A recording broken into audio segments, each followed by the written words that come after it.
Hello and welcome to Time Edu Sir. So this is our lecture 2.18 of Potential and Capacitance Chapter 2 for Electrostatics Unit 1 of Class 12 Physics. So in this lecture we are going to study about vanity graph generator.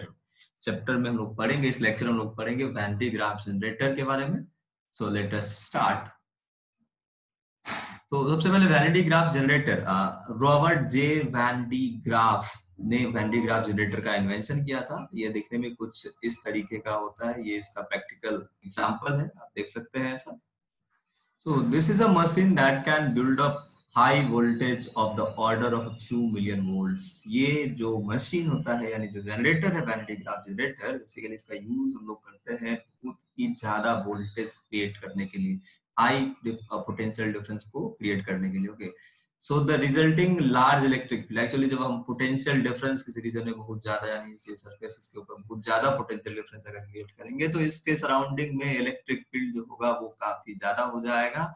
और इसके surrounding के electric field का use करके हम लोग charge particle को accelerate कर सकते हैं. So this device, this generator is used to accelerate electron, protons and ions. Okay, so Van de Graaff generator को as a particle accelerator use किया जाता है. So to high energy needed for experiments to prove the small scale structure of matter, या फिर hospitals वगैरह में भी use किया जाता है. एक्सरे के इमिशन में यूज किया जाता है वैनिटी ग्राफ जनरेटर का. ओके, सो सबसे पहले हम वैनिटी ग्राफ जनरेटर के प्रिंसिपल को समझेंगे कि ये किस प्रिंसिपल पे काम करता है. So in order to understand the principle of vanity graph generator, we have considered two concentric spherical cells. तो ये ग्रीन कलर का जो सेल आपको दिख रहा है वो कॉन्सेंट्रिक स्फेरिकल सेल्स होगा. इसका रेडियस हम लोग कुछ अज्यूम करेंगे. Suppose we have assumed radius, ये इसका रेडियस होगा, और ये सपोज ये हमारा बाहर वाला जो स्फीयर है इसका रेडियस है. ओके, सो लेट अस से इसका रेडियस हम कहते हैं स्मॉल r1 और इसका रेडियस कहते हैं r2. ओके, तो ये बड़ा वाला स्फीयर है और ये छोटा वाला स्फीयर है. और हमने क्या किया है, इस ऊपर वाले स्फीयर के ऊपर में कुछ चार्ज दिया, सपोज प्लस q, और अंदर वाले स्फीयर के ऊपर में चार्ज दे दिया है प्लस स्मॉल q. ओके, अब जाहिर सी बात है अगर चार्ज है तो we will have potential on the surface within the cell, inside the cell. इन दोनों सेल के अंदर में पोटेंशियल होंगे, इसके सरफेस पे पोटेंशियल होंगे. तो हमें क्या करना है, दोनों सरफेस के ऊपर पोटेंशियल कैलकुलेट करना. सपोज इस पॉइंट को हम ए नाम दें, ये जो सरफेस बाहरी सबसे बाहर वाला जो स्फीयर है हमारा, इसका सरफेस का नाम ए देते हैं, इसके अंदर वाले सरफेस का नाम बी देते हैं स्फीयर. सो हमें क्या निकालना है, सबसे पहले हमें फाइंड करना है potential at surface A. So potential at surface A, इसके ऊपर जो पोटेंशियल होगा, देखो सबसे पहला काम क्या करना है हमें कि पोटेंशियल इसका निकालने के लिए हमको देखना होगा इसके ऊपर चार्ज कितना है, इसका रेडियस कितना है. एज वी नो दैट कि पोटेंशियल जो होता है that is 1/4πε0. So charge on the sphere is q divided by the radius of the sphere, that is r2. Okay, but यही नहीं होगा, अब इसके अंदर में एक और चार्ज स्फीयर है. सो इसके कारण जो पोटेंशियल होगा इस पॉइंट पे वो हो जाएगा. सपोज यहाँ से हम एक रेडियस इस पॉइंट के लिए ही बनाएंगे. ये जो रेडियस होगा, this is the radius same as r2. तो ये r2 डिस्टेंस के लिए यहाँ पे एक और पोटेंशियल हम यहाँ ऐड करेंगे. So this will also 1/4πε0 small q upon r2. So finally we can write potential at A is equal to 1/4πε0 q. You can take 1 of q by r2 plus small q by r2. Okay, so this is the potential at surface A. Now potential at surface B. B surface के ऊपर जो potential होगा इसका potential calculate करें. तो इसके ऊपर जो सरफेस, इस बी पॉइंट पे जो पोटेंशियल होगा वो इस ग्रीन स्फीयर के कारण, सबसे पहले हम लिख सकते हैं इसे 1/4πε0 small q by radius r1. Okay, but इसके अंदर क्या ये जो बाहर वाला स्फीयर है इसके कारण पोटेंशियल होगा. बिल्कुल, देखो होता क्या है कि कोई भी स्फीयर अगर आप लेते हो तो इसके अंदर पोटेंशियल जो होते हैं एक्चुअली इलेक्ट्रिक फील्ड कंडक्टर के अंदर में जीरो होता है, और पोटेंशियल क्या होता है इसके पूरे रीजन में कांस्टेंट होता है, v is constant inside the conductor. इसके सरफेस पे जो पोटेंशियल होगा आपका v, वही पोटेंशियल इस पूरे रीजन में भी होगा, चाहे अंदर हो या कहीं भी हो। ओके, सो यहाँ पे इस पॉइंट b पे जो पोटेंशियल होगा इस बड़े स्फीयर के कारण वो सेम नहीं होगा जो इसके सरफेस के ऊपर है। ओके, सरफेस में हमारे पास क्या है, हम इसे लिख सकते हैं plus 1/4 pi epsilon not capital Q by R2. Okay, so this is the potential at surface of inside sphere B. Okay, B sphere के ऊपर जो potential होगा ये हो जाएगा। Okay, now we will calculate the potential difference between VA and VB. So potential difference VA minus VB. Let us see what is VB minus VA minus BB actually. Okay, तो इसका potential difference निकालने के लिए मैं क्या करना, equation first को equation second से सब्ट्रैक्ट करोगे तो यहाँ पे आप कर सकते हैं 1/4 pi epsilon naught taking common, so here we have q by r2 plus small q by r2 minus small q by r2. So this is actually r1, right? This is r1 and this is r2. This is r1. So small q by r1 and minus capital Q by R2. So capital Q by R2 will be cancelled out. So what we will get, 1/4 pi epsilon naught small q by R2 minus small q by R1. Okay. And now we can write it as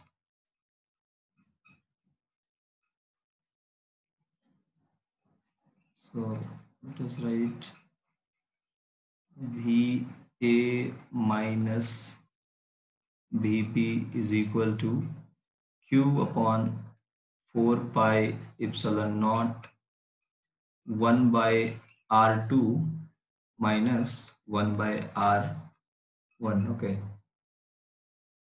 or we can write it as if अगर हम VB minus VA लिखें, so potential difference between B and A, so नीचे अंदर वाला जो sphere होगा वो VB और बाहर वाला स्फीयर है VA, so इनका डिफरेंस पोटेंशियल का अगर निकालें VB minus VA will be Q by 4 pi epsilon naught 1 by R1 minus 1 by R2. Now you can see that R1 जो है R1 is smaller than R2. Okay, so 1 by R1 must be greater than 1 by R2. अगर R1 छोटा है R2 से तो उसका reciprocal जो होगा इससे बड़ा होगा। डिनोमिनेटर जिसका बड़ा होता है वो वैल्यू उसका छोटा होता है, ठीक है। अगर न्यूमरेटर सेम हो तो 1 by R1 is always greater than 1 by R2. It means इसका मतलब ये कि ये जो पोटेंशियल डिफरेंस है VB minus VA is always greater than 0, यानी कि ये 0 से बड़ा होगा, मतलब it is positive always, this is positive. इसका मतलब है कि पोटेंशियल डिफरेंस इसका पॉजिटिव है B और A का। सो VB is at higher potential and VA is at lower potential, you can say। तो चार्ज का जो ट्रांसफर होगा, सो transfer of charge will take place from higher potential to lower potential। okay, तो higher potential से lower potential में charge का transfer होगा, और नीचे वाले स्फीयर से, इसका मतलब है कि B से from sphere B to A में चार्ज का ट्रांसफर होगा। अब देखो यहाँ पे क्या होगा कि अंदर में अगर हम चार्ज कितना भी देते जाए, अंदर में चार्ज अगर हम यहाँ पे देते जाए, सपोज कितना भी चार्ज अगर इसी भी तरीके से ऐसा करके इसके ऊपर अगर हम चार्ज देते जाए तो क्या होगा कि सारा चार्ज यहाँ से यहाँ ट्रांसफर होना शुरू हो जाएगा, अंदर वाले स्फीयर से बाहर वाले स्फीयर की तरफ, अंदर वाले स्फीयर से बाहर वाले स्फीयर की तरफ। और फाइनली ये तब तक चलता रहेगा जब तक कि इसके ऊपर का पोटेंशियल इतना ज्यादा ना हो जाए, ए का पोटेंशियल इतना ज्यादा ना हो जाए कि ये अपने आसपास के सराउंडिंग को डाइलेक्ट्रिक का ब्रेक डाउन ना कर दे। ओके, सो ये जो एयर है इसके मीडियम, इसका जो एयर होगा आसपास में, वो अगर जब तक ब्रेक डाउन ना हो जाए तब तक इसके ऊपर हम पोटेंशियल को इंक्रीज करते जाएंगे। ओके, सो इसका मतलब ये है कि इसके ऊपर आप चार्ज देते जाओ, इसमें चार्ज ऊपर वाले सरफेस में सारा चार्ज क्या होगा, ट्रांसफर होता चला जाएगा और इसका पोटेंशियल ग्रेजुअली इंक्रीज करता जाएगा। सो this is the basic principle behind the vanity Graaff generator. और हम देखेंगे कि इस प्रिंसिपल का बेसिकली यूज क्या होता है, कैसे हम यूज करते हैं। एक्चुअली यही एक तरीके से समझो तो ये एक वैनिटी ग्राफ जनरेटर ही हुआ, या हमने क्या किया, नीचे वाले स्फीयर में किसी भी तरीके से चार्ज पहुंचाया और नीचे से चार्ज क्या हुआ, सारा चार्ज ऊपर वाले स्फीयर पे ट्रांसफर हो गया, और ऊपर वाले स्फीयर पे जैसे ही चार्ज ट्रांसफर होगा इसका पोटेंशियल क्या हो जाएगा, बढ़ना शुरू हो जाएगा। पोटेंशियल इसका बढ़ना शुरू हो जाएगा तो बस हमारा डिवाइस का वही काम है, जो जनरेटर है वैनिटी ग्राफ जनरेटर, उसका काम क्या है, इसका काम है कि हाई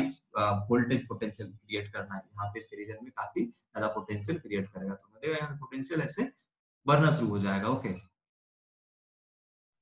तो हमने प्रिंसिपल में ये देखा कि अगर हमारे पास दो कॉन्सेंट्रिक स्फीयर है, ओके, सो अंदर वाला स्फीयर के ऊपर चार्ज मान लो क्यू है, और ये इसके ऊपर सपोज कुछ चार्ज क्यू होगा ऐसा करके, ठीक है, या इसके ऊपर चार्ज अभी नहीं भी है और अंदर में हमने क्या किया, सपोज चार्ज कोई क्यू किसी भी तरीके से चार्ज पहुंचा है, और इस अंदर वाले स्फीयर को क्या किया है, बाहर वाले स्फीयर से किसी भी तरीके से इसको कनेक्ट कर दिया, कंडक्टिंग वायर से या किसी चीज से इसको जोड़ दिया। अब होगा क्या, जैसे आपको पता है इसका मान लो इसको अगर स्फीयर ए हम बोले, इसको बी बोले, तो V A is greater than V B. ने देखा, जब भी इसके ऊपर चार्ज हम कुछ भी देंगे तो ये चार्ज क्या होगा, ट्रांसफर होना शुरू हो जाएगा बी वाले स्फीयर के सरफेस पे। ओके, तो अंदर स्फीयर ए के ऊपर हमने चार्ज दिया और चार्ज क्या हो गया, इसके ऊपर इसे चार्ज दिया, इसके ऊपर चार्ज सारा ट्रांसफर होना शुरू हो गया। तो हमें कंस्ट्रक्शन कुछ इस तरीके का करना है कि ऐसा हम लोग कुछ अरेंजमेंट कर पाए कि अंदर में जो भी स्फीयर हो या कुछ भी ऐसा हो जिसमें हम चार्ज, और उसमें चार्ज कहीं से ला के दे और चार्ज इसके ऊपर कंटिन्यूअस पहुंचता रहे, और ये ऊपर वाला स्फीयर जो है कंटिन्यूअसली चार्ज होता रहे और पोटेंशियल ग्रेजुअली इंक्रीज करता रहे।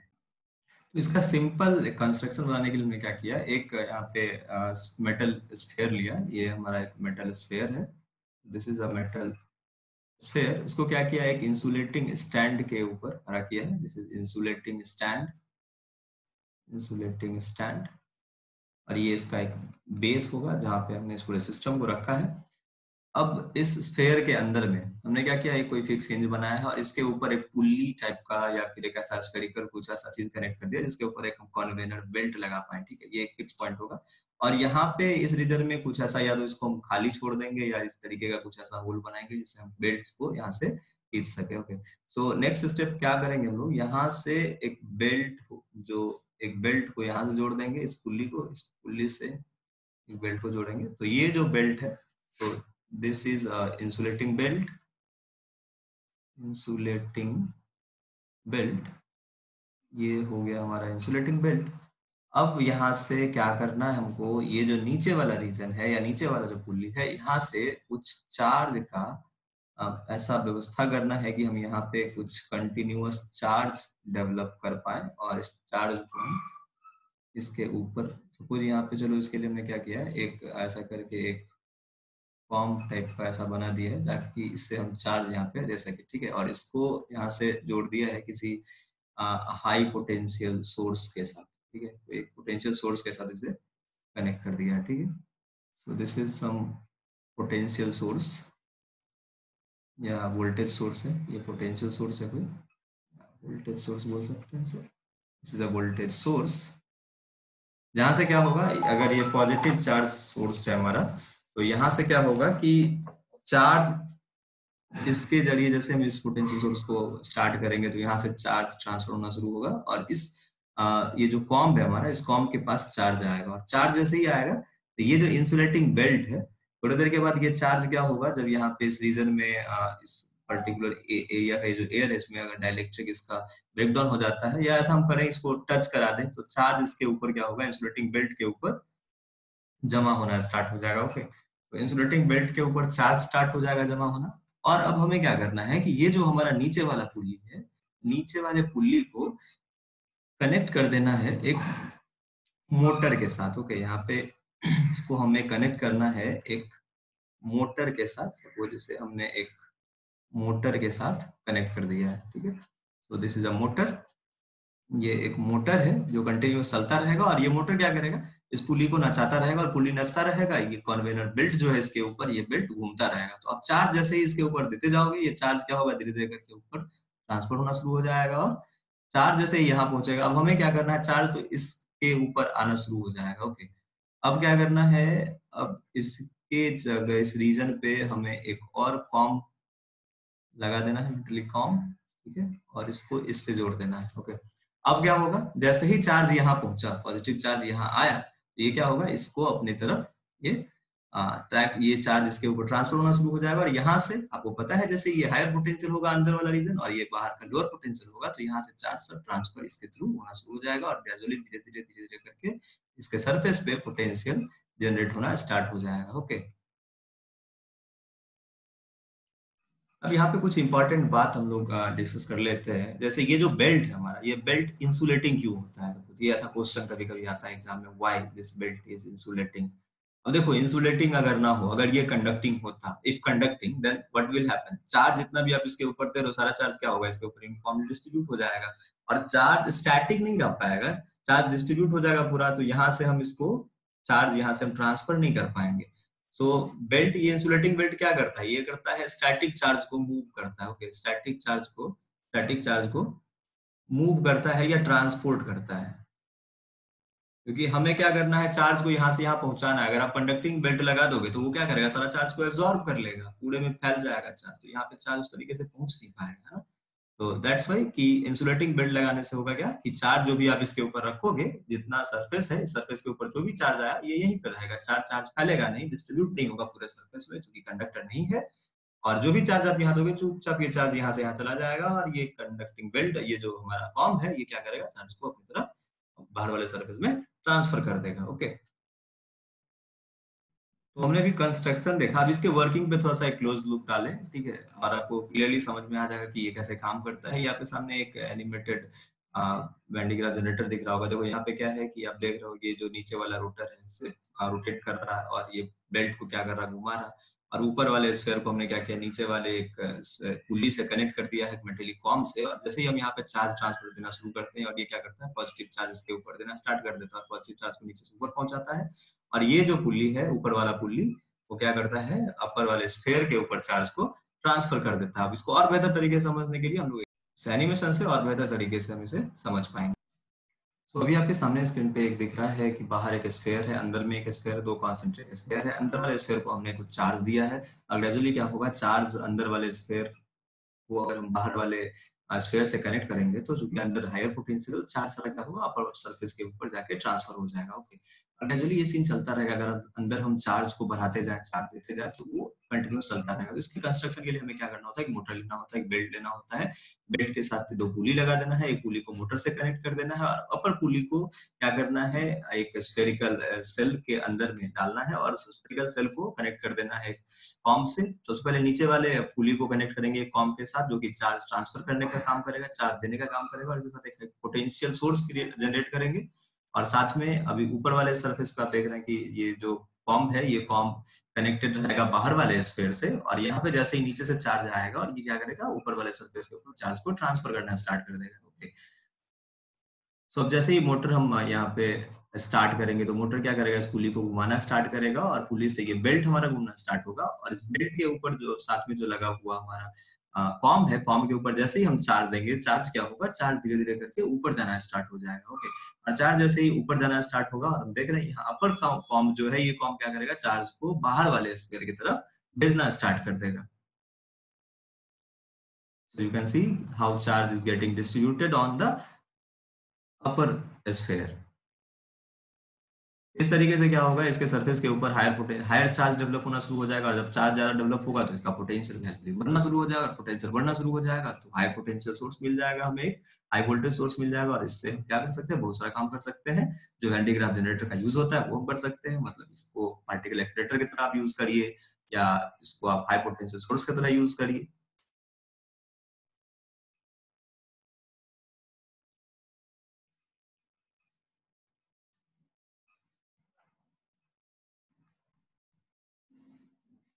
चार्ज जितना ज्यादा होते जाएगा इसका पोटेंशियल और उतना ज्यादा बढ़ते जाएगा, और लास्ट में क्या होगा कि एक ये जो सरफेस एयर जो मीडियम होता है इसके बगल में, वो क्या होगा, डाइलेक्ट्रिक ब्रेकडाउन हो जाएगा और उसका, और ज्यादा चार्ज डिस्चार्ज होगा। एक्चुअली उसे हम कोरोना डिस्चार्ज भी कहते हैं। ओके, सो इसके ऊपर हम लोग नेक्स्ट लेक्चर बनाएंगे कि यहाँ से चार्ज कैसे आयोनाइज हो जाता है, बाहर का मीडियम जो एयर होता है उसका कंडक्टिंग इलेक्ट्रिक ब्रेकडाउन हो जाता है। ओके, जिसे कोरोना डिस्चार्ज कहते हैं। वो नेक्स्ट लेक्चर में हम लोग इसके ऊपर बात करेंगे। फिलहाल वैन डी ग्राफ जनरेटर का आपने एप्लीकेशन समझा, प्रिंसिपल समझा, कंस्ट्रक्शन समझा कि कैसे ये काम करता है। ओके, और finally Van de Graaff generator का ये जो हमारा हाई पोटेंशियल सोर्स होगा, हाई वोल्टेज सोर्स होगा, इसे हम यूज कर सकते हैं। ओके, तो पार्टिकल्स को काफी हाई एनर्जी देने में, और बेसिकली इसका जो वोल्टेज होगा वो मिलियन वोल्ट में बनाया जा सकता है। Okay, so this is all about Venn diagram generator. So thanks for watching. God bless you all.